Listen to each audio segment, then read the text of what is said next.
We need to have a conversation.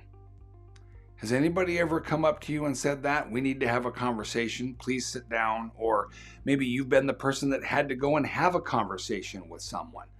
That kind of conversation that's really difficult to have. The kind of conversation that gives you a pit in your gut. Just thinking about having the conversation, chances are you have had those kinds of conversations, and you've probably been on both ends of those difficult conversations. One time I was told a name for that kind of conversation, the 10-minute sweaty conversation. And when I heard that, I went, oh my God, that is exactly what that kind of conversation is. And as a business leader, leading at times hundreds or thousands of people in my business career, I've had to have lots of those kinds of conversations. Now, the good news is that I went from having a pit in my stomach. I went from being the kind of leader that would avoid having those conversations to someone that was at peace with how those conversations would go when I learned an amazing thing. I was taught a 5-step framework for how to have a difficult, sweaty 10-minute conversation. And in fact, this framework turned it into a very different kind of conversation. It went from being a difficult conversation to being the transformational 10-minute sweaty conversation. And the good news is I'm going to share those 5 steps, that 5-step framework with you today, so that you too, when you need to have a difficult conversation, can simply follow some easy steps and have the best possible outcome for that kind of conversation.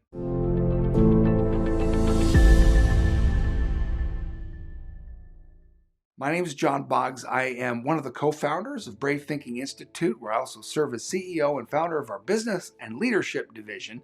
And I'm all about transformational leadership, more effective leadership for you, so that you can be a better leader and create more results that you love. I firmly believe that communication rules as a whole are one of the fundamental, foundational pieces for great leadership. So before we get to the 5-step formula, there are some ground rules or some communication foundations we want in place. The first of which is that we want to practice what I call shoveling while the piles are small. You want to be good at, when something's bothering you, a conversation is needed, not letting it build up into a big thing, but take care of it when it's small. The second foundation is to make sure that you go direct. Go direct to the person that you have the challenge with, and expect those in your organization to do the same. If they got a challenge with you, ask them to come direct. Make sure that we're focused on one thing at a time, that when we're communicating, especially in a challenging conversation, we're not piling things up and then bringing them all at once. Okay, those are great foundations. Oh, lastly, we want to make sure before we have the 10-minute sweaty conversation that we check on the timing. Is now the right time? And if not, when is a good time for us to sit down and have a conversation? And the spirit of this conversation is clean, clear, conscious communication with this person from the heart. Okay, so those are the foundations for great communication as a leader. And now for the framework that you can use when you need to have that tough conversation that there's been a part of you that's probably wanted to avoid, and yet now that you have this framework, you're ready to have. Step 1 in the transformational 10-minute sweaty conversation formula is to set the intention for the conversation. And you can start with the words, the purpose of this conversation is, or my intention with this conversation is, and some of the things that you might share is to be clear, to clear something up that has me feeling uncomfortable, that I want to talk about so that you and I can be more connected. You and I can be a better team. Does that sound reasonable? Make sure they know that the intention is a good intention for this conversation. You're not looking to blame or accuse them as a part of this conversation. You're looking to create connection. So step 2 then is for you to share simply what your perception is. And make sure that you share just the facts. No opinions, no projections. Very, very important you stick to the facts. One example of that, let's say that you One example would be you're having a conversation with someone who's been regularly late showing up to work. And you share with them, I want to have this conversation. Is now a good time? They say yes. You sit down and you say, let me just say that what I've been noticing that you're lazy about the time you show up. You see, lazy is a judgment or a label or an opinion. Lazy is not a fact. The fact is you've regularly been 10 minutes late showing up to work. So step 2 is about sticking to the facts. Step 3 is about sharing how you feel about what you see. And feelings are things like glad, sad, mad, scared. Those are the basic categories. Feelings are not right or wrong. And if you're not sure whether you're sharing feelings, here's a little clue. If you can substitute the word think, then it's not a feeling.